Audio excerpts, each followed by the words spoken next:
Imagine, demand and build a world transformed.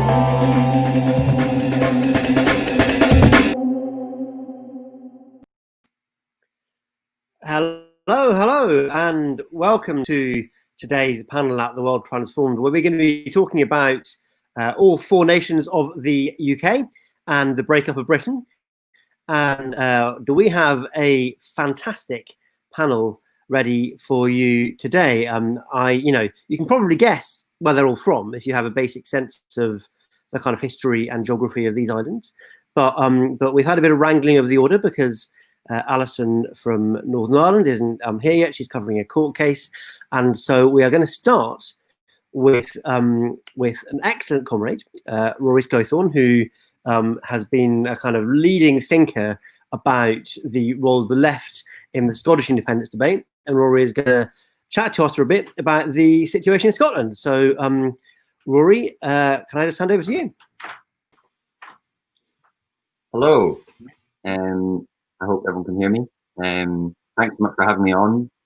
World Transformed is such a great addition to the Labour movement and the left. I'm very excited to be talking about Scotland, which is all I seem to talk about. I'll just start. I'm going to kind of give an overview of where this has all come from, where Scottish nationalism has kind of emerged from. So there's a kind of long view here, and then I'll talk about some of the more specifics, but I'll try and keep it as brief as possible. One of the worst things you can possibly do when trying to talk about Scottish nationalism seriously is to bring up the winner of the 1995 Academy Award for Best Picture, which is Mel Gibson's film Braveheart. So that's what I'm going to do. Sorry if I'm muffled. Hopefully you can hear me a bit better there.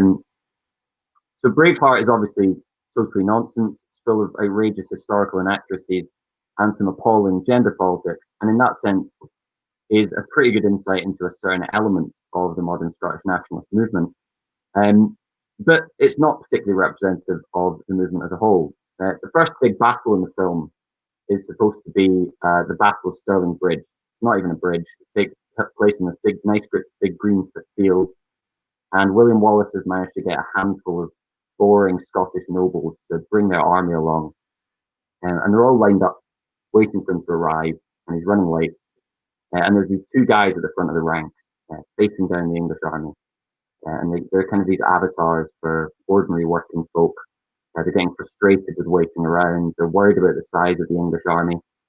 One of them gets fed up and shouts, "Come on, lads, I'm not dying for these bastards. Let's go home." And everyone starts drifting off home, and the nobles are panicking. And then Wallace and his troops show up on horses, kind of riding through looking fierce, and they're all painted blue. And they stir the troops up into this violent frenzy, and they go and slaughter the English, and it's all very exciting. And this came out in 1995, so 2 years before Scotland voted for devolution. And what you get in talk about Scottish nationalism is occasional, incredibly ignorant people going, "Oh, well, it's all just Braveheart nationalism," and so on. And it's not. But watching the film is quite interesting for thinking about Scottish nationalism. It's kind of abstractly speaking a fantastic bit of nationalist propaganda. There's a clear populist angle in that scene where these two guys feel no solidarity whatsoever with these kind of effete local elites who are constantly compromising with the English, constantly selling out the people. And so the masses have no motivation to fight for their identity against this foreign invader until William Wallace shows up and stirs them into revolt by talking about freedom, something that their own rulers have never offered them. This is kind of classic populist stuff. And this is a big turning point in the film where leadership of the nation transfers from this pragmatic, self-interested local elite towards this charismatic populace. And so the temptation is to say that something similar has happened in Scotland, where Labour was the old, pragmatic, calculating elite that was kind of wiped out and replaced by the SNP, this kind of new national hero who gives us something worth fighting and dying for. I don't think this is really the case. I think that's the kind of caricature you tend to get from folk watching from afar or from kind of unionists who are trying to make a point. What's actually happening in Scotland is significantly less romantic than that and significantly less exciting than that. If anything, the rise of modern nationalism in the form of the SNP, is really the story of the decline of something worth dying for, and its replacement by that desire to go home and be left in peace. For a lot of the UK's history, the Scots were dying for those bastards. They made up a disproportionate chunk of the British armed forces that conquered much of the world, won a couple of world wars, and the bastards they died for were Unionists. And it wasn't just the English ruling class, it was the Scottish ruling class as well. Again, I'm not sure how the audio is here, it seems like it's a bit muffled, maybe I can do something about it. Let's put some headphones on. Okay, let me just try and get some headphones and use the mic on those in 2 seconds.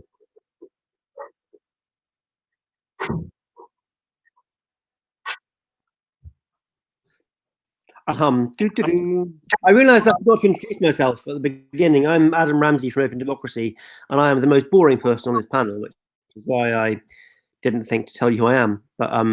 But you know, while we wait for Rory, you're going to get some kind of random filler chat from me. And I have to say that as a what you might call surprising Scottish person, there you go. Rory's got headphones now. Can we hear you better? Is that better? Sound good? Hooray! There we go. Sorry. Take it away, Rory. Okay, I was talking about Braveheart and how what we're looking at here is the decline of something worth dying for in kind of British identity, but also in Scottish identity to an extent. So when Scotland was kind of a passionate and paid up part of the Union, for much of the 19th and 20th centuries, the philosophy underpinning this was what historians have called unionist nationalism. This was not a kind of integrationist British unionism or assimilationist British unionism. This was a unionism which was based on the idea of a distinct Scottish and patriotic interest in the Union. The Union was a way of preserving Scotland's distinctiveness and its interests as part of something bigger. Unionist nationalists would lean heavily on the symbol of the Scottish soldier with his own regiments and his own iconography. There's a giant monument to William Wallace at Stirling, which was built with the support of Victorian Unionists. They believed that Wallace's struggle for independence had ensured that Scotland could negotiate its own entry to the Union rather than being conquered. And in doing so, the Treaty of Union preserved a whole range of Scottish institutions intact, from the church, law, the education system, local government. These things have never been devolved. They've always been autonomous. And so that they functioned as kind of carriers of a kind of background, banal Scottish national identity all the way through the history of the Union. But once you get into the first few decades of the 20th century, Scotland has a distinctive unionist industrial bourgeoisie which rapidly begins to decline. Heavy industry faces more competition from across the globe. The economy is crippled after the First World War, and it's heavy industry which is really hit hardest. The Union was still kept alive, however, and briefly strengthened by the expansion of the franchise, the growing success of a genuinely British-wide labour movement. And alongside that labour movement is a new and modernising administrative class, which is starting to oversee the welfare state. These declining privately owned industries start to be taken over by the public sector. And again, you've got a kind of investment in an idea of Britishness. This is a multinational vision of Britishness, which is still worth fighting for. It's rooted quite deeply in industrial communities, but also in a kind of technocratic and middle-class vision of state-driven progress. But by the time you get to the late 60s and 70s, you start to see the capacity and maneuverability of the state begin to decline. Domestic industries start to be offshored. American and Japanese industries start coming in and running Scottish industries as branch plants. Finance capital, by the time you get into the 80s, starts to really take over. And of course, as we all know, this process also starts to crush the life out of the labour movement. And if you look at the beginnings of modern nationalism, particularly more social democratic left-wing visions of nationalism in the 60s and 70s, a lot of the discussion shifts away from earlier, quite romantic visions of Scottishness and into a deeper and more painful kind of disillusionment with the British state. We're still dealing with the consequences of that moment, that shift away from a sense that Britishness really offered something. It was a way of keeping your communities alive. That the labour state or the social state was something that communities had a real direct lived investment in. And once Thatcher starts to take over, and you get a British ruling class that really kind of embraces that particular kind of decline, the collapse of forms of industrial and social citizenship in which everyone has a stake, and its replacement with a citizenship based on property ownership, consumerism. These are things where people start to think, well, what's Scotland's connection to this vision of Britishness? Particularly the decline of a general British popular sovereignty. That's not to say that the British people are sovereign, we have parliamentary sovereignty, but a sense that people have the power to shape the world around them really does decline during this period. Britain no longer provides what we might call the conditions of self-determination. In industrial Britain, with a kind of strong labour movement that could, in circumstances, tell capital what to do, Scotland had arguably a greater capacity for a real and meaningful form of self-determination than it does now, even though we had no parliament at all. Scotland had a ready-made fallback for a kind of alternative vision of citizenship throughout the 80s and 90s. We had those kind of raw materials of identity preserved throughout the Union. And these were embraced not just by the SNP, but by Labour through the 80s and 90s. Labour's ability to offer a Scottish Parliament was a big part of their appeal in the 80s and 90s, and their continued defence of that vision of Britishness as social citizenship stood them in pretty good stead well into the 2000s. But as the kind of long effects of that transition began to hit home, you start to see the SNP more capably taking over that mantle and offering what is actually quite a different vision of Scottishness. So Labour's idea of a unionist Scottish nationhood was, to a huge chunk of the population, worth fighting and dying for, I think. Is nationalist Scotland the same thing? Is this a kind of new form of deep existential loyalty that will drive people into some kind of revolt that might be potentially useful for the left? Tom Nairn used to talk about rolling mutinies across Britain's forgotten regions and nations. And people today in the Scottish nationalist movement talk about kind of mass civil disobedience, some kind of Scottish revolution if Westminster refuses a Scottish independence referendum. But when you look at the SNP's own platform, it does seem to be based much more on a kind of resignation than a kind of deeper nationalistic sense of popular agency. It's really about pragmatic adaptation by more competent elites to a new world order, much more than the kind of world-making agency that underpinned both imperialist and labourist visions of statehood. So that brings us to the kind of final point, and this is about Braveheart 2. This isn't a Scottish movie. This was a global film targeted at an international audience, playing some key elements of a globalized culture that turned the plucky little guy, wherever he was, into a kind of saleable commodity. The key thing about Scotland here was that it provided these kind of glamorous, slightly exotic ethnic roots, rather than a genuinely internationalist vision of popular sovereignty. This was about some kind of deep, authentic spirit that could struggle for liberation. And this is fashionable. It's a kind of global zeitgeist. And one of the things that's really underpinning modern Scottish nationalism, I think, is a sense that Scotland is a better container for new forms of global identity, globalized identity, than Britishness is. Britishness feels old-fashioned. It feels quite insular. Scottishness has been refashioned as something quite open and inclusive, and frankly, as an effective commodity to sell as your own identity on the world market. So what the SNP are mobilizing today is not this deep atavism or a kind of radical break with Britishness.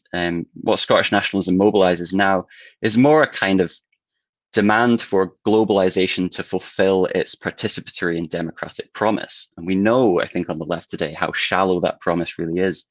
So I suppose one of the things I want to open up the discussion for people is, what usefulness there might be in that kind of nationalism, a kind of fairly globalized, not internationalist, but cosmopolitan nationalism that doesn't really have too many deep roots in any kind of radical identity or social democratic agency, but is more about adapting to the world as it is.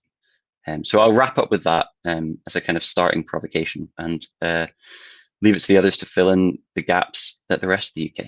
So thanks very much.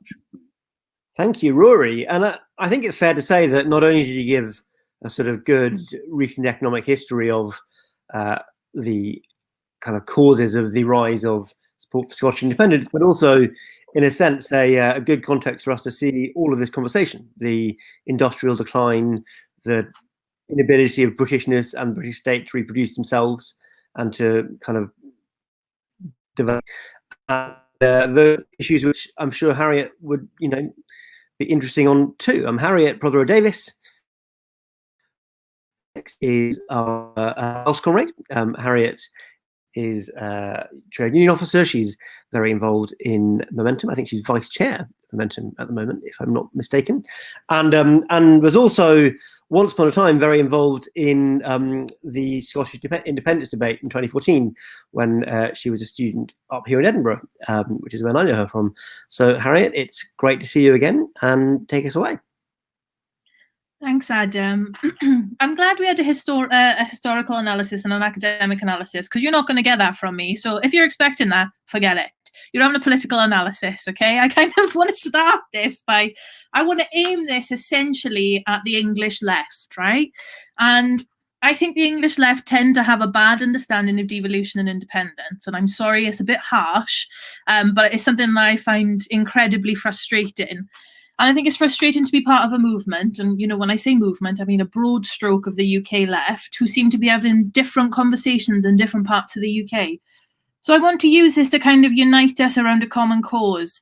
And I want that cause to be the fact that the British state is antithetical to socialism. And I think we need to look for alternatives. So that's what I'm going to begin with.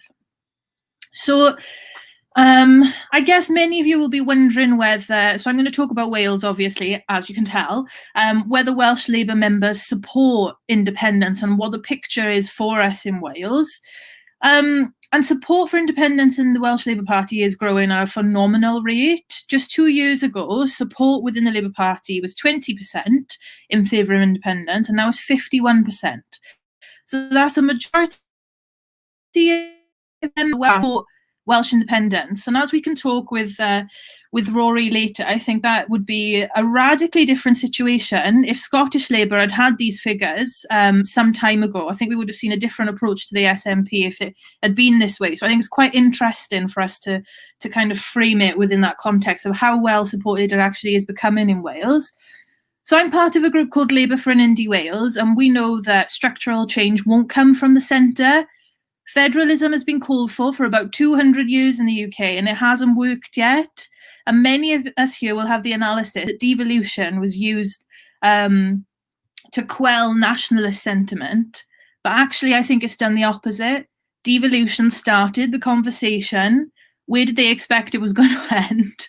And when you start, creating your own laws, you're going to have an effect on culture. So inevitably, there will be legal and cultural differences between Wales and England. Some of this might be hot takes, right? So get in the comments and I'll read your comments in a minute. So I kind of want to outline some of the cultural differences very, very briefly. So I did a previous talk with Adam before for open democracy, and I gave this example there, but I think it's an important one to raise here. To me, this was a big signifier that made me realise how different the nations have become. And I think that was Bernard Castle, when Dominic Cummings drove to Bernard Castle. As bad as some, Welsh ministers and spads can be, I very much doubt that a Welsh minister would have pulled that stunt. And I think this to me speaks to a wider culture of elites dominating UK society with Etonian arrogance and entitlement. And I think, for example, the cultural differences here in Wales, we don't have Etonians running the government. We have West Walian farmers. So there's a cultural difference, which I could also argue is class-based. I could come on to that later, though, because I think that is definitely more of a hot take. something that's happening at the moment that I think is very, very interesting in terms of how we're looking at devolution is the internal market bill. I think this will probably come up in the conversation as well. This huge power grab that we're seeing from Westminster to overwrite devolved areas and the laws of devolved areas in their favour. If you ever needed any evidence of the Tories and the UK government wanting to keep control, that is one of them. But I think another point that we've got coming up on the horizon is going to be the agriculture bill and the trade bill. And these are going to have huge impacts on parts of the UK, such as Wales. So, for example, a huge section of the Welsh economy is down to farming. And the agriculture and trade bills will really hit Welsh farmers, especially small farmers, because when there's no export market, we're going to have a huge problem, aka, like tariff-free trade to Europe. The NFU, the National Farmers Union, have said that if Welsh lamb do not have tariff-free exports to the European Economic Area, then there'll be a 90% price drop. In the price of lamb. Sorry, you're probably thinking, like, why is she going on about lamb? But if this is a huge part of the UK market and the Tories are riding roughshod over it, then we've got a huge problem here, especially because, for example, the price of lamb is going to absolutely plummet and farmers are expecting to be decimated in Wales. And what this will do will have an effect on language as well. So most small farmers in West Wales and North Wales are Welsh-speaking farms. So if it's the case that these small Welsh farms end up closing up shop, having to sell land in a hurry because they can't afford to keep their farms open anymore, it's going to have a huge effect on the Welsh language. And people will end up moving to northern cities of England or southern places in southern Wales, where language is not used. So there's going to be whole areas of Wales that the Tories at the moment haven't really considered in these trade bills and these power grabs and these trade deals with America, where we're going to, push down the price of meat internally to the market, but also fill the market with really, really cheap, horrible meat that Welsh farmers can't compete with. I know this sounds daft. I'm spending such a long time talking about farms, but if you live in Wales, you'll understand. So these are just like small examples of where I think we're going to see huge cultural differences coming up and people really looking towards the assembly to try and get help. And I think there's a really interesting move at the moment. If any of you are on Twitter, like I'm not very good on Twitter, but Welsh Twitter, I seem to have made inroads into, and Welsh Twitter is essentially young pro-independence activists. The younger generations are very, very much in favour of independence at the moment. And I know Yes Cymru has just gained about 7,000 members. They gained 3,000 members after the Bernard Castle incident alone. Like, their membership is skyrocketing, and also the support within Welsh Labour is skyrocketing. And the younger generations are really, really putting energy behind talking about independence and the future of Wales. There's new Welsh media. For example, there's organisations such as Hansh, Welsh Language Media, and Aman Cymru, Welsh Language Media as well.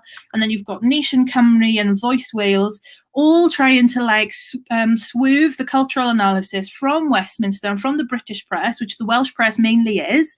The most press we have in Wales, the British press. We have very, very little Welsh press. We only have Wales Online, essentially. So the cultural backdrop to this is growing and growing. And also I think it's important when we're talking about younger people and their draw towards independence is to look at what the Welsh Assembly has done. So we passed a groundbreaking act called the Future Generations Act. I think it was the first in the world, the first parliament in the world to consider legislation where future generations had to be considered in every decision. So it means that laws through the Welsh Assembly always have to have an analysis of the impact it's going to have for future generations coming behind them. And I think that's made us much more conscious as a nation towards what we're saying publicly, what we're doing publicly, and how it affects people. Anyway, I'm going to bring it back to why I think a TWT audience will be interested in this. And I think that if we want change in the UK, and if we want to see socialism in the UK, we really have to understand the British state is going to fight this off tooth and nail, as we've just seen with the last election, and as we've seen with the decimation of the Corbyn project. One of the only ways I can see people really holding the feet to the fire of the establishment is through growing independence movements. And I know for the left, it's a really tricky conversation to talk about independence because it's quickly comes onto a conversation about nationalism. But in this instance, I think we can really see the difference of nationalisms between the nationalism of the British state and, for example, the nationalism of Plaid Cymru or the Welsh nationalists on Twitter, which tends to be a much more egalitarian and socially aware nationalism. So I think for those watching in England, I think if we're going to really have this conversation about how we can fundamentally change the UK, we need to look at alternative options such as independence. And I want us to be able to inspire these conversations across the country.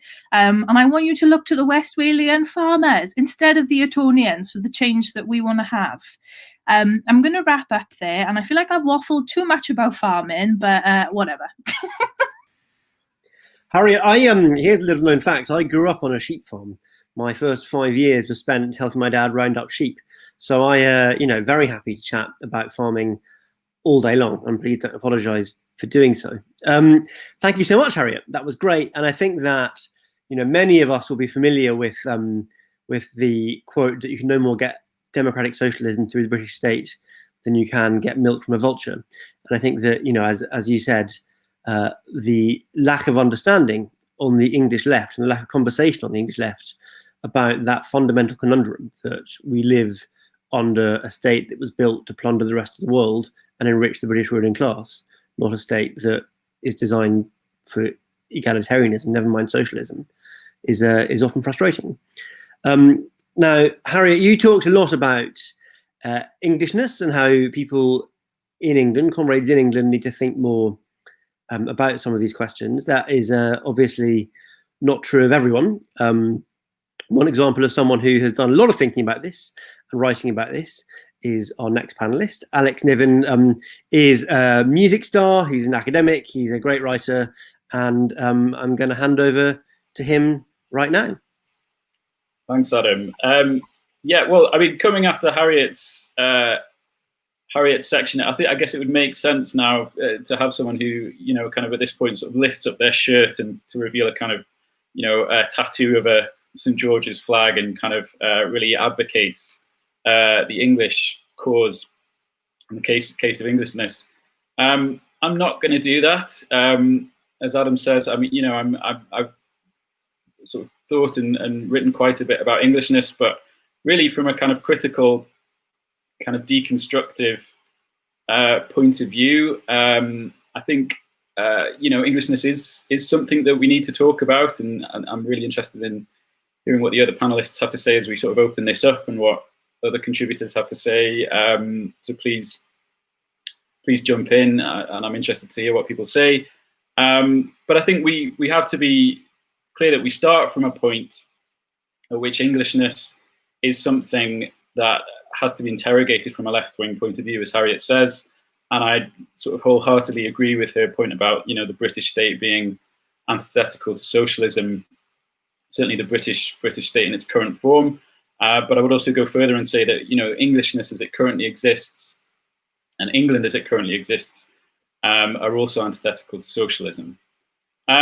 I mean, just to kind of situate this sort of discussion about Englishness historically, first of all, I mean, there are kind of two versions of England and two versions of Englishness, broadly speaking. I think one is a sort of deep historical version of England and Englishness, which goes back, throughout the centuries. England was a country, certainly in the medieval periods, not for a huge portion of human history, for a few hundred years, really, and obviously with the kind of complicating factor of it having lands in France and the kind of border with Wales being very porous and the border with Scotland also being very porous. But I think it's fair to say that England was a nation state for several hundred years, a legitimate nation state. It hasn't been so since the Act of Union, and really since then, even extending into the present day, there's a kind of terminal confusion in terms of where England stops and Britain begins, and what the relationship between Englishness and Britishness is. And England and Britain are still really confused, and you still get people kind of talking about, in extreme cases, Andy Murray being English, and people from different parts of the British Isles being English men or women. So that's the kind of deep historical context which, as I say, extends into the present day and is most characterized by this kind of confusion between England and Britain, which isn't quite resolvable, and we certainly haven't resolved, I don't think. There's also this kind of more recent, much more recently, really kind of beginning in the 90s, and I think coinciding with debates about Welsh and Scottish devolution and subsequently independence, there has been a kind of, I guess, a kind of pushback from England, this a kind of response to these discussions about devolution and independence in Scotland and Wales, and Ireland's obviously a kind of separate discussion entirely. You've started to see this debates about, should we have an English parliament? Should there be kind of devolution in England? What does it mean to be English specifically as opposed to British? I'm mostly sort of quite critical of that as well. I think obviously that's, in an extreme sense, that has a kind of far right manifestation. The kind of, you see the fact that far right parties in the late 20th century tended to be British, the British National Party, even UKIP, founded in the 90s. But then post-millennium, you've seen a kind of an embrace by the far right of Englishness, specifically the English Defence League, for example. And that's been mirrored in a kind of sort of conservative, sort of centrist, liberal embrace of Englishness as well. You see kind of conservative commentators writing kind of middle-brow books about what it means to be English. There's a book Ben Fogel published a few years ago called English, Marmite queuing and the weather. So the whole kind of sort of soft conservative, kind of centrist, middle-brow revival of Englishness, which I also think is kind of mostly BS and certainly not really very socialist. Clearly, there is, away from the far right and the near right, the centre, there has also been a revival of debates about progressive patriotism, so-called. Some of those are very meaningful and have a lot to be said for them. I think, we are going to perhaps in the course of this panel, beginning with this panel and the discussion, have to start talking about Englishness from a left-wing point of view and what that might mean for socialists. Nevertheless, I think those examples, they tend to be overwhelmed by the kind of far right and the centre in a way that I just think, advocating a kind of unified progressive Englishness is going to be so difficult in the face of, far right racism and kind of centrist and conservative, a kind of soft nationalism. I'm not personally persuaded that a progressive Englishness is possible. And again, I'd be interested to hear what other people have to say about this. To sort of counterpose with that, just finally, I think what we have to counterpose with that is, thinking about England as a place of different regions or different kind of civic areas, different kind of civic territories. This is underlined by the fact that, if we're talking, in the context of this discussion about the four nations, England is a very, very different nation to Scotland, Wales, and Ireland, Northern Ireland. The population of England is over 55 million in comparison with the other nations, which tend to be between 3. I think Wales is just over 3, Scotland between 5 and 6, and Ireland, depending on even if Ireland were united, it would be I think 8 or 9 million. England is a kind of vastly bigger country. It's the kind of imperial centre of the British Isles, and I think if we're going to have a discussion about devolution to the nations, and if we're going to have this discussion, which is being really forced upon us by the imminent likelihood of Scottish independence, I think we're going to have to respond to that with a discussion about some form of devolution of power to the English regions or English civic areas. There are various different ways of doing it. As Harriet says, federalism has not yet materialized. A kind of federal devolution of the English regions would be one way to do this. That hasn't happened, and we have to be realistic that it doesn't seem like an imminent possibility under Tory rule. Nevertheless, I think the key thing is, if we're talking about England kind of starting again and kind of starting again, reimagining a sort of positive way forward for England. I think this has to involve kind of devolution to the regions, and in a way that is sometimes analogous with devolution to the nations. So I think that's all I've got to say for now.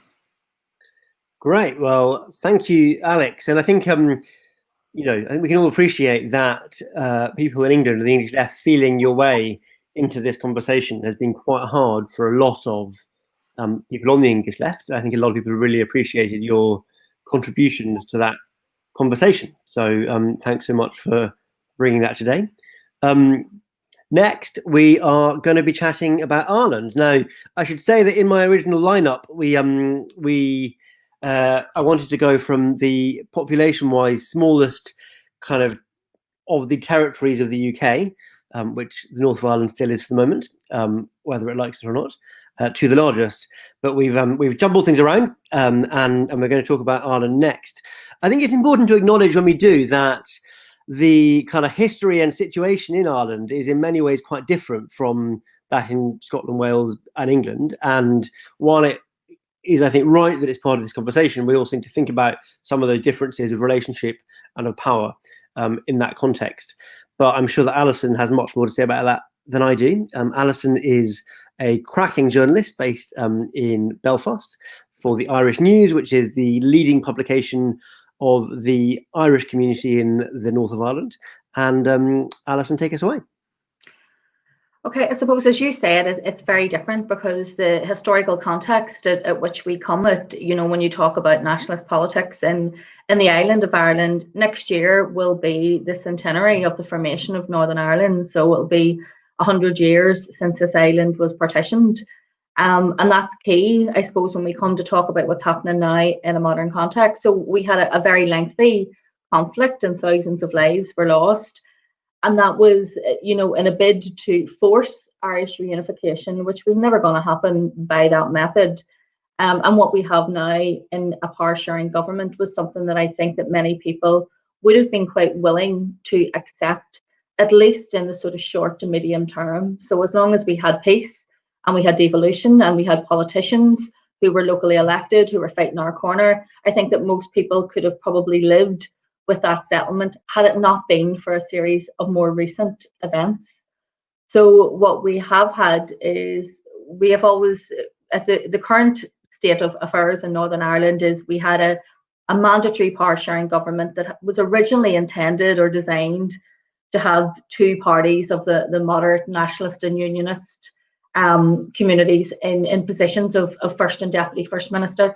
So this was a government that was designed at the time, 20 years ago, to have the Ulster Unionists and the SDLP as first and deputy first minister. Voting patterns changed quite dramatically over that time, and therefore we have the DUP and Sinn Féin. So as far to one side and as far to the other side as you can possibly get, who are now attempting to share power, and that created a very different dynamic, because for Republicans and for Sinn Féin, the peace process and the Good Friday Agreement was not a settlement; it was a process.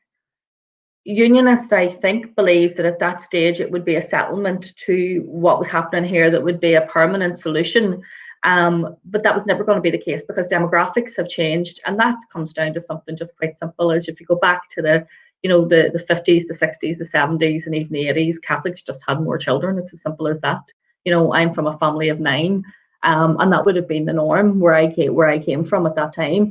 And so we have a much larger population of young people who are from the Catholic nationalist background than we do coming through of people from the unionist loyalist background. So what was designed as a unionist state for a unionist government with a unionist majority in those 100 years changed much quicker than I think that the people who designed this region expected to. We now have almost 50-50, and so that in itself pushed talk of a border poll and reunification. And it gave nationalism a new voice. But then something else came along which we hadn't fully expected, which was Brexit. And we know now that Northern Ireland did not come into the thinking of those people who championed Brexit during that referendum. And it was only after they received, you know, the Leave result that they decided, and the realisation that there was, you know, a huge land border between part of the UK and the EU that needed sorted out came into their line of sight. And the mess that we have seen that has came from that, I think, has been very frustrating to watch, you know, from this side of the channel. And this week, as the Internal Markets Bill was being discussed in the Commons, I found myself, you know, screaming at the television screen at the lack of knowledge that exists in relation to what actually are the realities of living on this island, and how that partition and how that border and how Brexit is going to affect that and affect our peace. But what that did do was it pushed the campaign to discuss reunification, to discuss what is now being called a new Ireland rather than United Ireland. So, you know, in the Belfast of my childhood, the campaign for reunification was one that was being led by more harder line Republicans. It was one that had a violent armed wing. And it was one that, you know, sung patriotic songs of a nation once again. We no longer speak in that context anymore.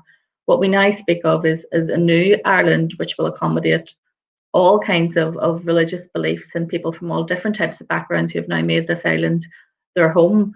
It's a very different conversation, and it's one that really comes down not to identity and not to what kind of passport you can have. So as part of the Good Friday Agreement, and as someone from Northern Ireland, I have dual identity, if you like. I can have a British passport or an Irish passport, or both. And in many occasions in my life, I have had both. I found one was very useful if traveling to Russia, and the other very useful if traveling to Israel. So I had the best of both worlds in that respect. But that would have been down to identity and flags and things that, you know, you associate with Northern Ireland, that sort of very vitriolical, you know, people who their identity above all else matters. Now we're talking about economics. So the talk of reunification, the campaign which those on the left have seen is their best opportunity to try and create this new island, is one that is based on the economic mayhem that we believe, or has been predicted, that will follow after Brexit. And to listen to members of the Conservative Party gaslighting people who live here this week by claiming that this Internal Markets Bill, which is going to, you know, breach an international treaty, is all for our own good. It's for the protection of the Good Friday Agreement, but nothing could be further from the truth. The Northern Ireland Protocol, which was introduced into the withdrawal agreement, was a sort of poor sister of Theresa May's backstop.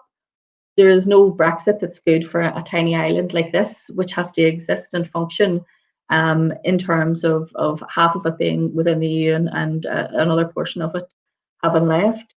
None of those ideas are good. So you had then a second option, which was the backstop, which was obviously rejected, because at that stage we could see that English nationalism, that the Brexiteers, that the people who, for Brexit became like a cult, like something that had to be achieved at all costs, regardless of whether it damaged the union they claimed to want to protect.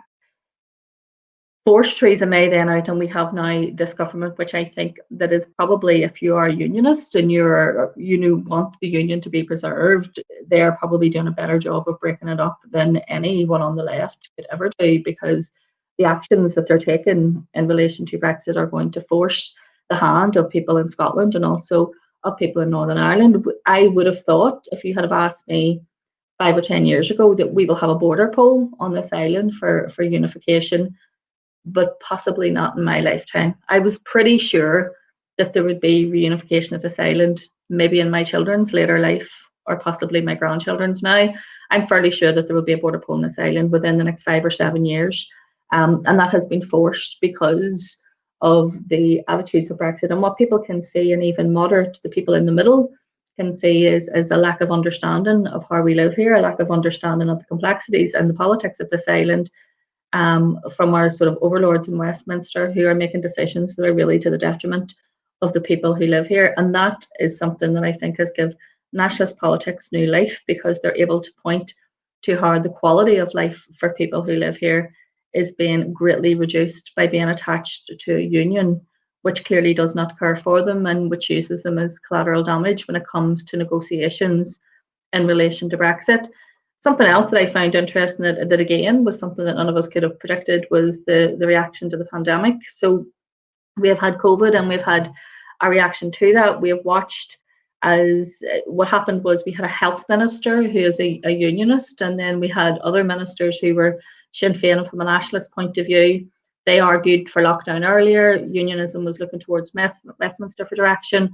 Nationalism was looking towards Dublin for direction.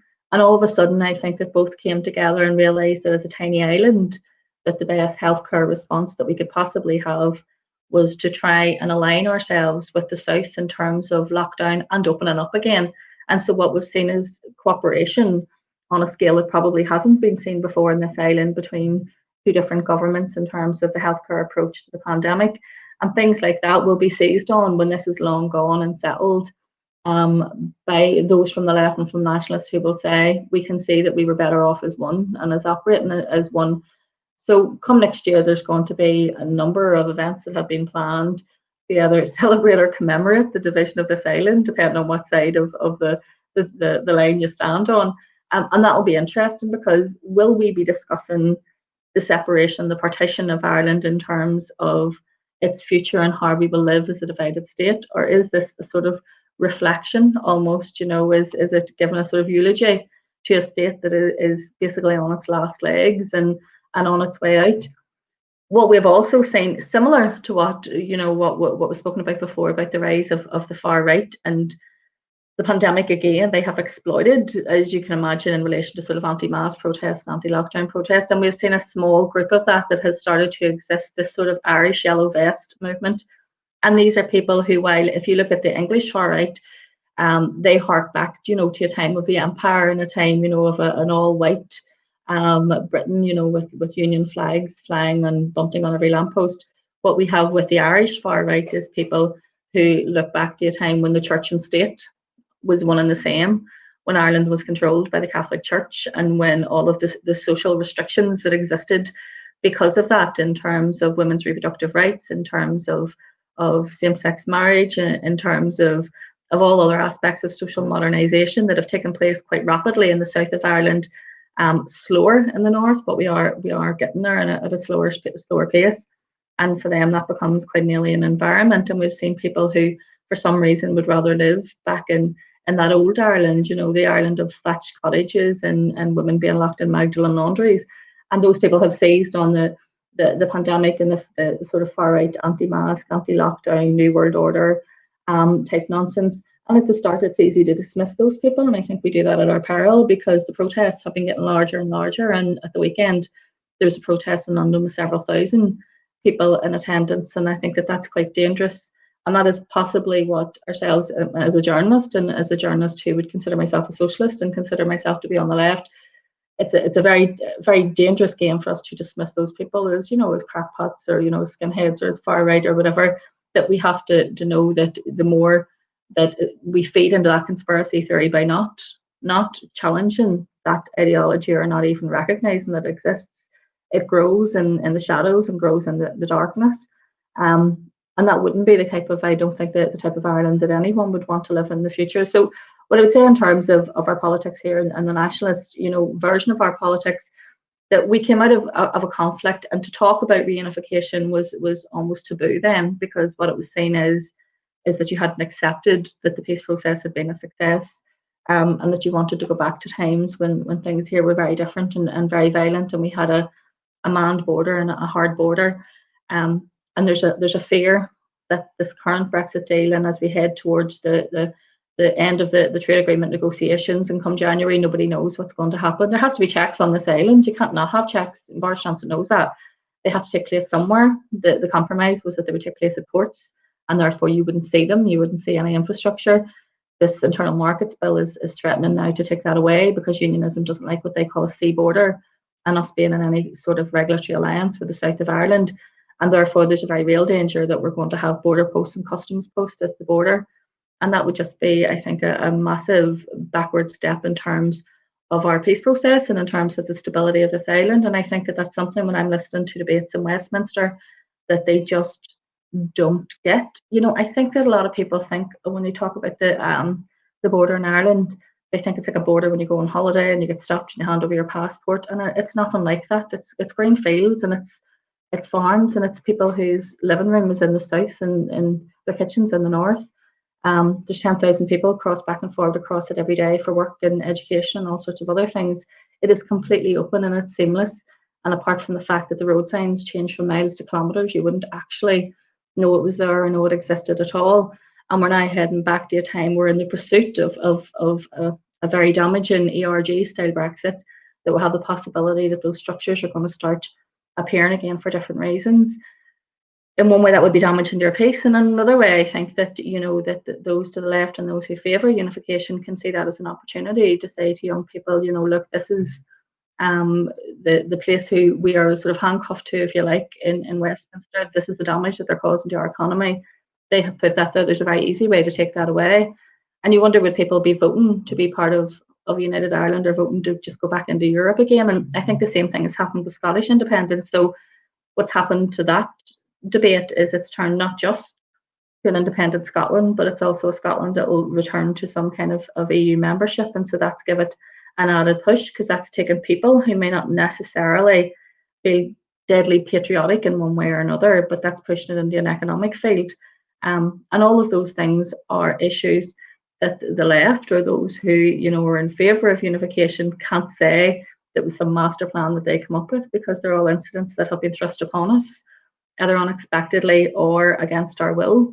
And those are all issues that I think going forward that we're going to be discussing more and more. And so I would never have thought, if you talked about the 100th anniversary of the formation of Northern Ireland, that we would be in the position that we are in. But the fact is now, with changing demographics, changing economic situations, and the fact that the South now looks socially more progressive for a younger generation, I think it seems to be economically and socially faster growing.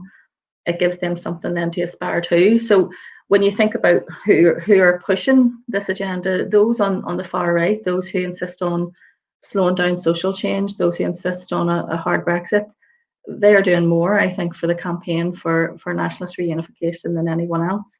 The problem is that the Ireland that had been expected to exist, did we ever get reunification, a sort of 32 socialist republic, that doesn't exist anymore. The Ireland of my modern times is one that is fairly capitalist, where companies, like Google and Yahoo, pay less tax probably, than your average shop worker. And all of those things, I think, are something that we do when we do come seriously to talk about a border poll and to talk about what will happen in the times of a referendum. There are issues that are probably going to come more and more to the front. They're not being discussed now at any great length, but I think that they will be discussed further as we go forward, especially among young people who are angry at that sort of capitalisation of property and things that mean that they're going to be renters for the rest of their life, and all sorts of other issues that we find with grossly capitalist societies. And all of that, as I said, if you'd have asked me, in my childhood, when I lived in a very violent place, and a place where I had to, pass a soldier at the bottom of my garden path every morning on the way to school, I didn't expect that we would have changed so dramatically in such a time. And while we do have peace, we also have political instability now, that I don't think that when we all went into that euphoria of the peace process 20 years ago, that any of us expected. And a lot of that is to do with English nationalism and the English far right. And when we talk about the English far right, I think it's easy to think of, skinheads and football shirts, but the real English far right are the people walking the halls of power and sitting on the green benches, the people of wealth and property. They're the actual elite, the elite of the establishment. They're pushing this agenda, which is to the detriment, I think, of the working class people, regardless of whether you live in England, Scotland, Wales or Northern Ireland. Great, thank you so much, Alison. Covered so much ground there. That was excellent. And I think, every year or two since 2014, I've gone to the north of Ireland to go and chat to people in the street about kind of constitutional questions and so on. And I think exactly as you kind of conjured up there, what's always been striking is how much it's a pragmatic choice for people. So I remember in 2014, people, I'd go to kind of majority Catholic areas of Belfast, and people would say, well, actually, secretly, I'd call myself a nationalist, but the NHS is pretty great. I'd probably stay in the UK. You go now to places like Coleraine, majority supposedly unionist places, and you talk to young people there, and the number of them will say, well, I can't tell my parents this, but actually, now we're leaving the EU is extraordinary. And And I think you conjured that very well, and that's very important. So now we're going to cut to questions, and we've had a few in. I'm going to start with and they're kind of streaming in very fast. And I should say that in the kind of comments section, there's a whole load of discussion going on, and some of it's questions. And it's possible that you've written a kind of brilliant, succinct question that I have missed. So if you have, feel free to repaste that into the chat now, so I'm more likely to see it.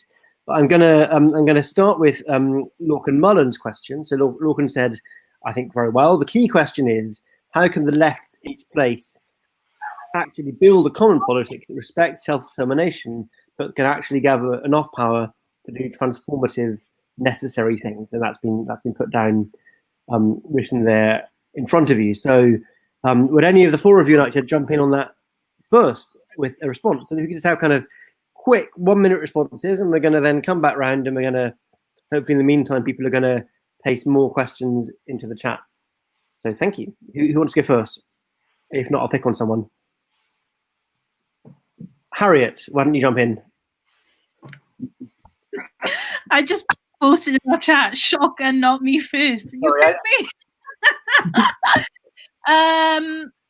I think this is what I was trying to allude to earlier when I was talking about how we break the British state and how we break the internal mechanisms that are there to fight against socialism. So I think by different nationalist movements or self-determined, whatever you want to call it, and I know language plays a big part in this, they need to be framed around common values that the left could agree on. So, for example, there is a lot of, say, the Scottish nationalist movement that could be, or the progressive end of the Scottish nationalist movement that could easily be repeated here in Wales. For example, like the Radical Independence campaign in Scotland, we now have an organisation in Wales called Undod that was set up in kind of direct response to that. And I think it's those kind of values that we can see being inspired from Scotland, that we're now having the same conversation here in Wales, which could break the British state and could also end up making a more socialist, independent state, if that makes sense. You made me go first, so it's probably a terrible answer. But Sorry, it popped up saying you didn't want to go first as I was saying your name. Rory's volunteered. We've got a little private chat, you see, behind the scenes, so I can actually see them. Rory says, I can come in. Rory. Yeah, it's a fantastic question, Lorcan. The idea of doing things UK-wide, I mean, it's almost circular, because one of the main reasons that people are starting to embrace nationalist politics in places like Scotland and Wales is because they are no longer seeing a means of asserting themselves at the UK level. And the people that really need to do the work and the run on this stuff are in England. There's only so much Scotland can do. And one of the main reasons to shift is the centre of English identity. I think Alex's work is fantastic on this, that so long as English political identity is this kind of like passive looking south to London and Westminster, it's going to be incredibly hard to build up a kind of integrated left that takes into account the kind of demands for self-determination of Scotland, Wales, people in the north of Ireland. And I think one of the key ways of shifting that is to start building up more politicized territorial identities in England. So again, I completely agree with Alex that English progressive nationalism seems like a dead end on this, because it'll probably only reinforce that massive territorial gulf in England between north and south. It could just as easily be used to consolidate power in the south than redistribute it north. And I think that's where comrades in both Scotland and Wales can contribute, is by kind of evangelizing about using territorial politics to get noticed and get your foot in the door. If the north of England developed a territorial politics that was a threat not just to London, but frankly, a progressive threat to Labour, it could get noticed a lot easier. The fact that territorial politics in the north of England has become Brexit, basically, or appears to have done so, and has become something that's very easily portrayed as right-wing, probably is quite right-wing. is a real problem, because what we actually need is a left-wing territorial politics in the north, and in places like the southwest of England as well, and places like Cornwall, that can threaten Labour and kind of blackmail Labour into taking territorial demands seriously and starting to seriously decentralise things. Labour's still so wedded to this idea of parliamentary sovereignty. Keir Starmer does some waffle about progressive federalism already, and I've seen no evidence he believes it.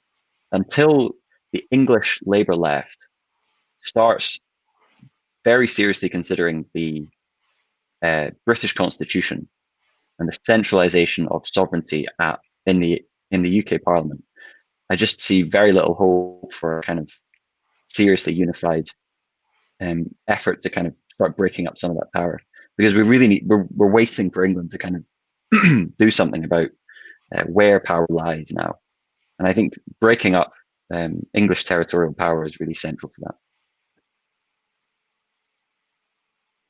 Thank you, Rory. It always strikes me as astounding that so much of the Labour Party, particularly the English Labour Party, thinks it's possible to believe in the Westminster system, under which sovereignty lies with the Crown in Parliament, and also call yourself a socialist.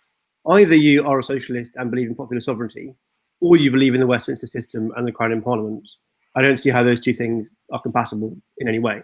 Socialism is about democracy, which means popular sovereignty. Would either Alex or Alison like to come in on that last question, or shall we continue? I think that what the left are failing to do is taking the very simple, normal, ordinary day-to-day life politics, which unites us all. And if you look at what's happened in the pandemic, if you look at the people who suffered most, if you look at the fact that the clusters existed within meat packet factories, people who were sent to pick fruit and live in unsuitable housing, the people living in direct provision, people in Leicester making dresses for pennies for online retailers, and all of those people were sacrificed. The shop workers on minimum wage were sacrificed, but the rest of us were told to stay at home. And from the left and from the Labour left, I haven't heard anyone stand up in the Commons and defend the fact that capitalism has failed those people, and has not only failed them, has basically deemed them as expendable slave labour to be sent out into the marketplace to feed capitalist monster at the expense of their own health, and in some cases of their own life. And if this pandemic ever showed the failure of capitalism and where it goes down, you've only to look at the figures and the numbers of people of colour who have lost their lives, and a lot of that is to do with unsuitable working conditions and unsuitable living conditions. And I don't understand, if you're trying to form a unified left, and if you're trying to find common ground that exists in all four regions, why there hasn't been more shouting about the fact is this is what the reality of capitalism is. And this is it on one scale, and it's, Rees-Mogg and his mansions. And this is it on the other scale, someone living in a shared house with 13 other people, and working in a clothing factory, and getting paid, £1.50 an hour. And I think that you need to show the disparity of wealth that exists in this country to really mobilise people, because a lot of that takes place behind closed doors. And I don't think that people realise and understood the actual material cost of capitalism in terms of human life, that they would be so supportive of the current Westminster regime. Yeah. And Alex, do you want to jump in on this question, or shall we? Basically what Rory said. Perhaps we should move on. I don't have too much to add. I think he summarised things very well. Okay. So for the audience, it might be that you've asked lots of great questions kind of previously in the conversation, but they've got lost to me in all the other chat that went on. So if you want to ask any more questions, please do type them into the chat box, which is on the right of my screen, so it's probably on yours as well. But in the meantime, I'm going to ask all four of you a question of my own, which is, to what extent does this relate to or interact with the Black Lives Matter movement, and perhaps the greater prominence of interrogation of British history and colonialism? I suppose what I mean by that is that I've always been astounded by the extent to which sort of progressive-ish people from England like to identify as British because they see that as a more progressive identity, when I've always sort of responded, well, do you have any sense of what Britishness means to most of the world? So I'd be interested in your thoughts on how the kind of Black Lives Matter debate, and not just the debate, but the fact that, for example, Radiano Lodge's book, Why I'm No Longer Talking to White People About Race, has been top of the book charts for the last few months. And there has been a genuine process of kind of popular pedagogy in the last few months. You know, how that's shifted this conversation, do you think, where you are?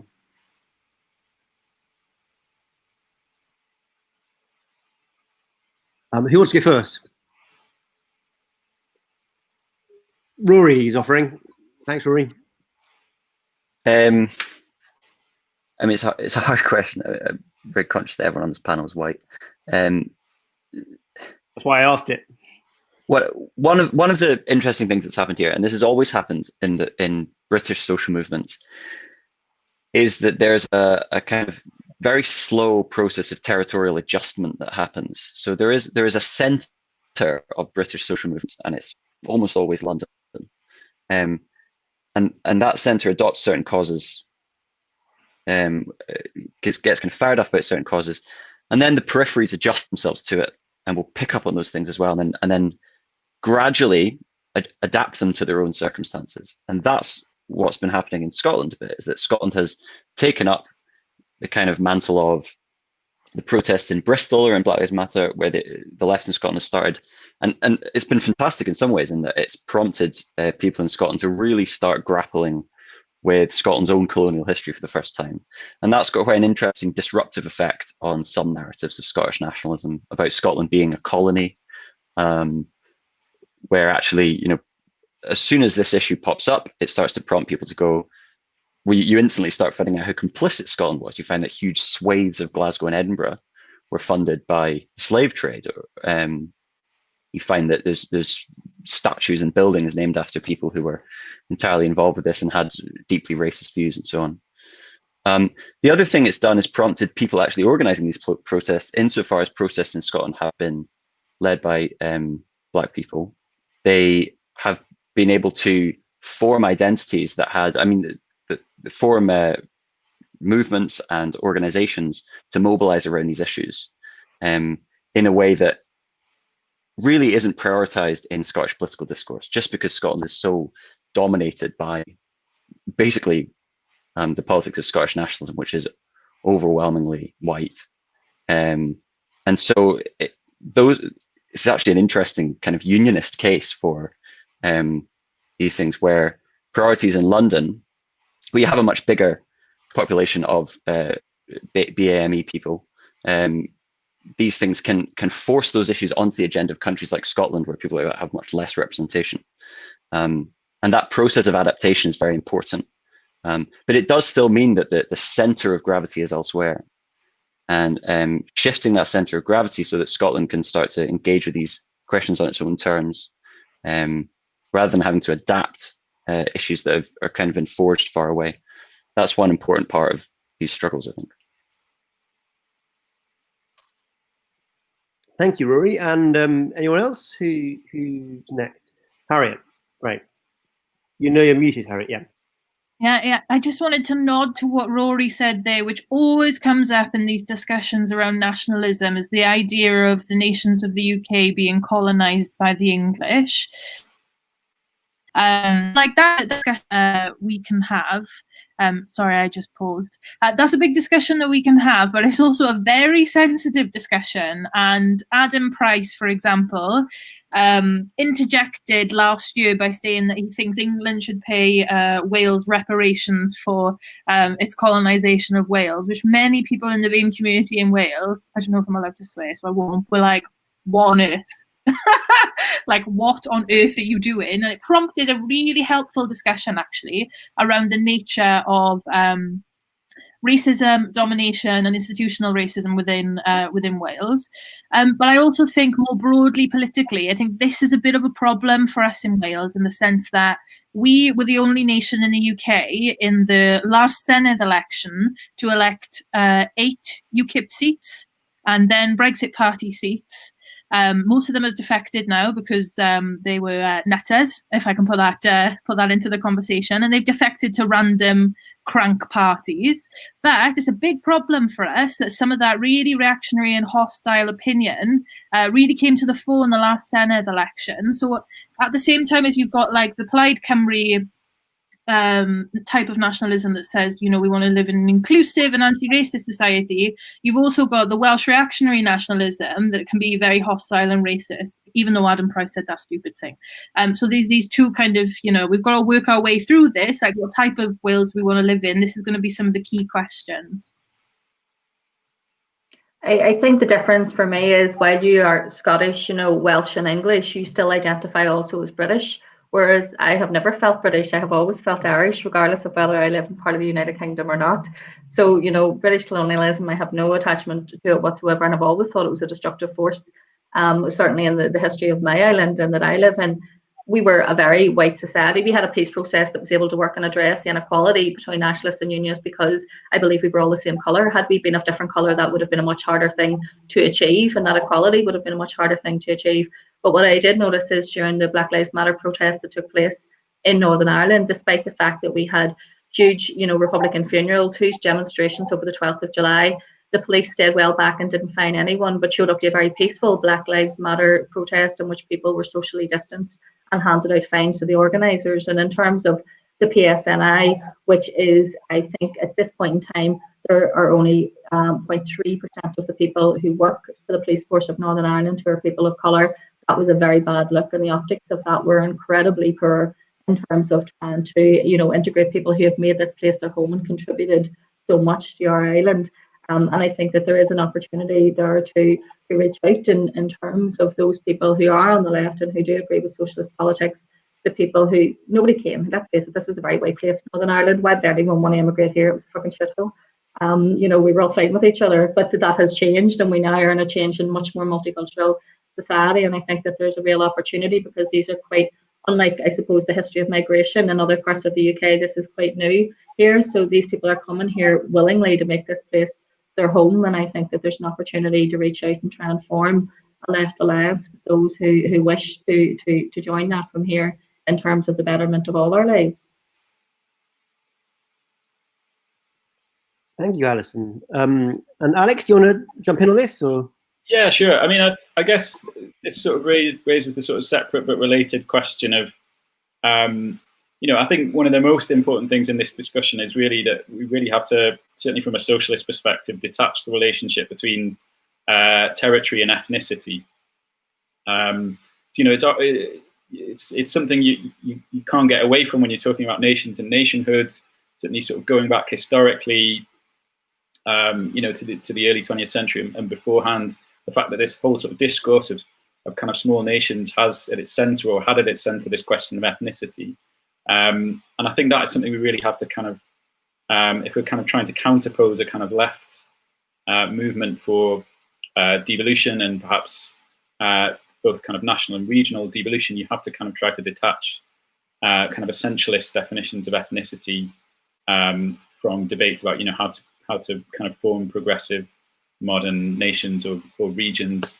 And I think certainly in an English context, that's one thing that a discourse about regionalism or kind of some kind of civic territorialism has going for it is that it, you know, it doesn't, you know, regionalism can be sort of hijacked by kind of rightist notions of ethnicity, but usually they're more kind of dependent on your attachment to a city or a town and its kind of institutional culture, its infrastructure. It's much, much more fluid than these kind of more monolithic kind of, you know, ethno-nationalist notions. So I think, you know, slight tangent from BLM, but, you know, I think sort of relatedly, if we're talking about a kind of progressive left movement towards nationalism and kind of civic regionalism, then we really have to be sure that we're sort of detaching, you know, these kind of simplified notions about, you know, what constitutes, you know, the English,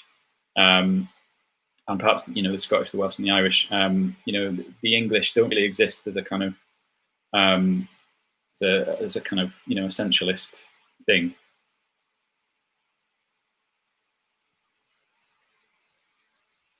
Thanks, Alex. I'm sort of, maybe we'll get into that conversation later. I'm tempted to ask you about Tom Nairn and Perry Anderson and all that, but perhaps we'll come to that in a bit, because we got a great question from Sarah, Sarah C, I think it is, who asks, So her question is, independence is popular on the Scottish left, but Scottish Labour is still firmly wedded to unionism.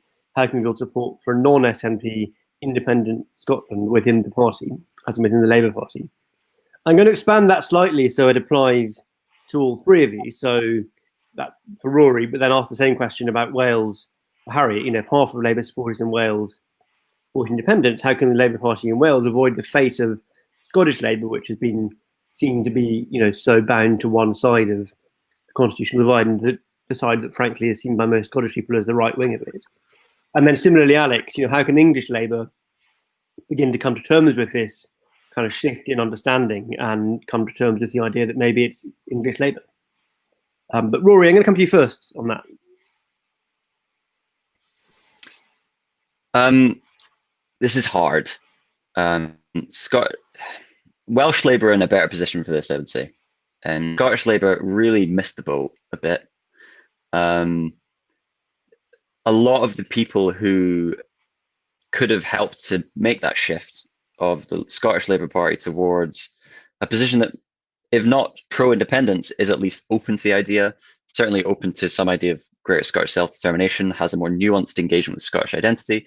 A lot of those people have already left. And they've left for good, I think. They've joined the SNP, they've joined the Greens, they've just left electoral politics altogether. And the result is a kind of reinforcing downward cycle where the people who are left are more hardline unionists and they put off the other people. So I've been arguing for ages that Scottish Labour needs to shift its position on these questions, and I tend to get yelled at by people with a lot more power in the party than I do.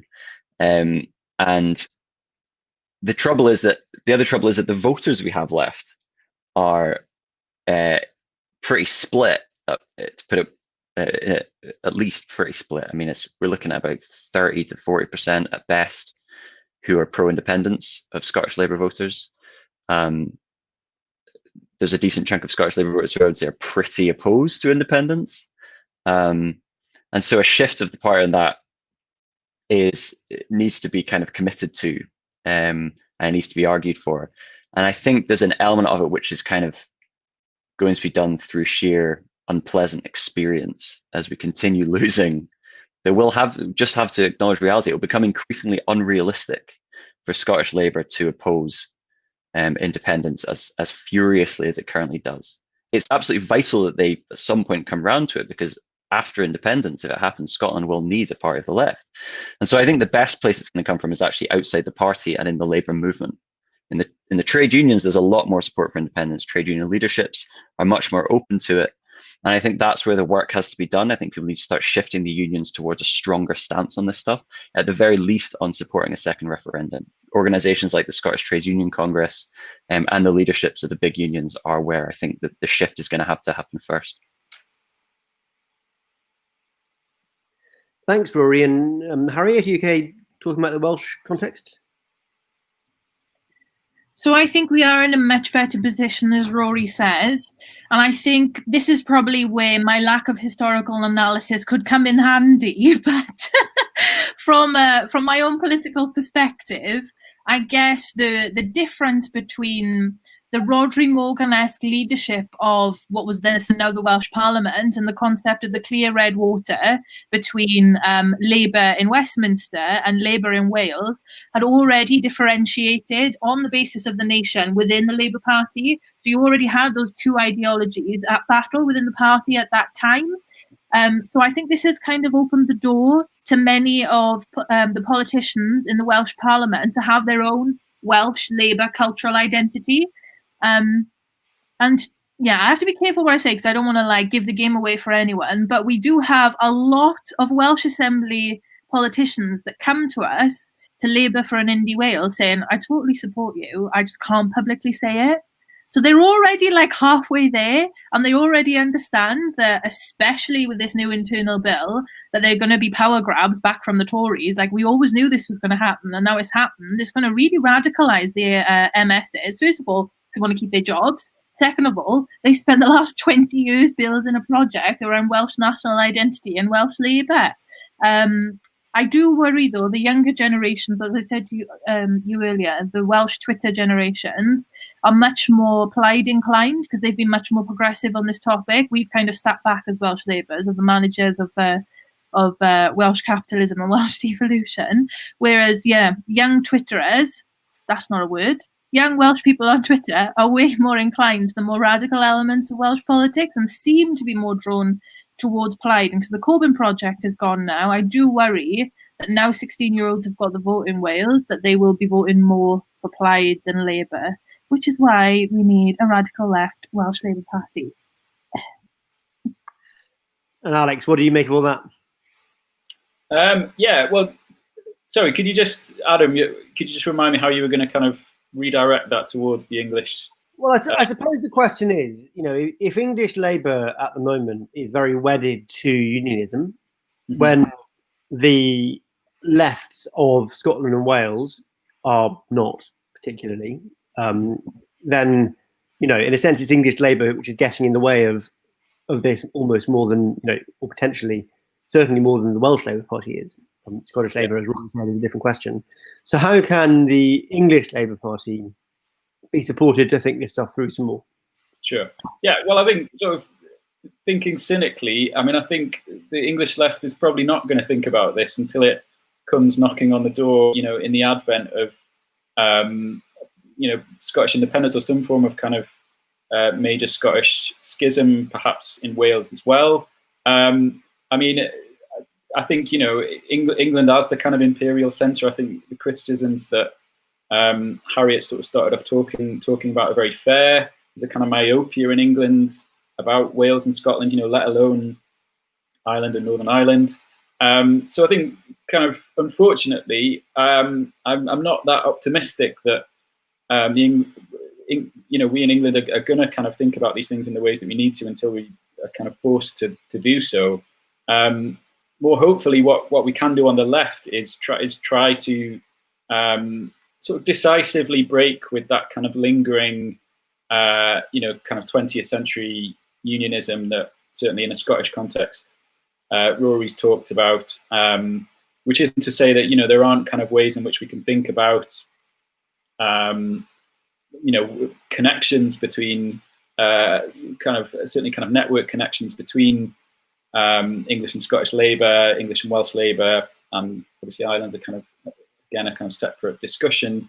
But I think we just need to kind of get rid of that kind of lingering 20th century unionism that even, the Socialist Campaign Group, even kind of, Corbyn and MacDonald, if I remember correctly, in 2014 were very much, kind of rehashing this kind of lazy unionist commonplaces. So I think we're unfortunately at quite a kind of difficult and kind of pessimism-inducing point of our history on the left and in general. But I think in order to kind of start looking forward to that kind of longer process of, what do we do after the breakup of Britain, which is probably inevitable. I think just getting rid instantly of that kind of lingering, lazy kind of 20th century unionism that we have kind of had even on the left is the way to go. Great, thank you, Alex. And as you say, whether comrades in England want to talk about this or not, you're going to have to. So you might as well get your lines in. The next question, which I think might be our final question, unless I'm told otherwise, is from Theodora, and she says that the left generally should be in favour of taking down borders, not erecting them. Will a federal republic in Britain with strong devolutionary powers make a more fertile ground for socialist politics? And I'm going to start with Harriet this time, if that's okay, Harriet? Yeah, of course. But what is the route to that? We tried. We lost. if you can show me the route to it, I'm happy to give it a bash. I've given it a bash. I've given my life to the bloody Labour Party, and I'm continuing to do so. I'm questioning that right now. But if there are ways for us to do that, then fantastic. I'm more than willing to have this conversation, but they're not. The British state, once again, clamps down, along with all of the media in it, to stop us from having a socialist government. So the only way we can look at alternatives are through, in my opinion, Welsh nationalism or Welsh it's really difficult to say this without saying the word nationalism, right? Because like that brings up all these things for people. But like in Wales and in Scotland, we can have these conversations. And I think people in England should like champion them so they can have the same conversations too. Rory. The great irony of all of this always is that the only thing that really effectively forces Britain to decentralize any power whatsoever is nationalism. Again and again and again, this is what we've seen. Every wave of British centralization as well tends to be accompanied by a performance of decentralization. This is what Tom Nairn called it virtual liberation, where England and the UK is constantly coming up with new schemes of creating new tiers of local government or creating devolution and so on. And at the exact same time as it's coming up with them, it's massively centralizing power. I mean, Blair hugely centralized power while creating devolution at the same time. This is the great paradox of Britishness, is that every performance of decentralization, you talk about further devolution. Enoch Powell said, power devolved is power retained. And that really is the mantra, despite everyone's disagreements with Enoch Powell. That's the mantra of British decentralization, is that it's always about giving people power with permission. Like they're never actually given sovereignty. They're always given the permission to use some powers on behalf of the British state. And that's the trouble with framing federalism as devolution. These are mutually exclusive things. Federalism means genuinely shared sovereignty. Devolution means sovereignty is retained at Westminster and the devolved power is allowed to use the power that sovereignty grants. We're seeing right now what that really means, as the UK government is suddenly able to immediately centralise everything back with the Internal Markets Bill. And they can just do it. They don't have to ask the Scottish Parliament for permission. They can just override it completely. And that's the trouble with devolution. There is no devolutionary solution to these problems because power devolved is power retained. Federalism would need some kind of fundamental change at the centre of Britain. And I've seen no evidence whatsoever that Labour really believes in that. Because as soon as Labour gets into power with a majority, why on earth would it want to give up power that it has? Britain, and that's a problem for Labour too, because it makes British power fundamentally reversible. You can win, you can pass a bunch of laws, next government gets in and just overwhelms it all again. You'd need a written constitution. You'd need evenly balanced federal regions, which would mean breaking up England. You'd probably need proportional representation for it to work properly. I mean, the number of things that would have to change is just extraordinary. And the only thing that's really going to do it is if Britain is going to break up anyway. And I think the best solution, constitutionally speaking, I mean, I want there to be some kind of bonds with the rest of the UK where we can pool and share resources and so on. That's a nice idea. But if that's to be on really equal terms and modern democratic terms, I think we actually need to break up first. What we need is a kind of disunion and reunion on confederal and egalitarian grounds when sovereignty grows from the bottom up rather than being kind of occasionally handed out from the top down. So I would say that the most progressive future for Britain is probably confederalist rather than some kind of pretend devolved federalism. Thank you to my confederalist comrade. I feel like, Rory and I are basically the only people who ever make that case. So, Alex, thoughts on this? Yeah, I mean, I agree with Rory, and I mean, I think, just to reiterate, I think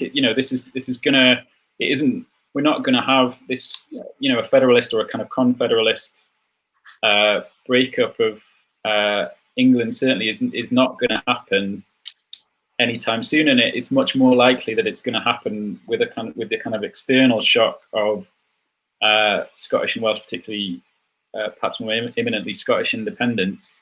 I mean, realistically, what that's going to lead to is a sort of chaos in England, and a kind of a period of sort of bewilderment and confusion about what on earth we are, because as I sort of said in my introduction, there's still this still really Englishness hinges on, in most contexts, hinges on a very confused kind of lingering Britishness. So I just think, we're going to have a breakup of Britain is kind of happening. If it doesn't come from Scotland or Wales, it's going to come from Ireland, and then we're just going to be kind of thrust into this incredibly chaotic, kind of scorched earth context where no one really knows what's going on, and we don't really know what England and Englishness are if we ever did. So I'm not quite sure. It's difficult to predict what's going to happen in that scenario. But obviously, as Rory says, the thing that should happen is a genuinely kind of sovereign democratic reorganization of the constituent parts of England, so that they're not being ruled over in a kind of quasi-imperialist, non-federalized way. Thanks, Alex. Yeah, I mean, the thing that always strikes me is that in order to get a federal UK, you'd have to persuade Westminster and the people of England to give up the sovereign power of the monarchy. And that's, good luck with that as a political project. So anyway, I'm going to wrap up there.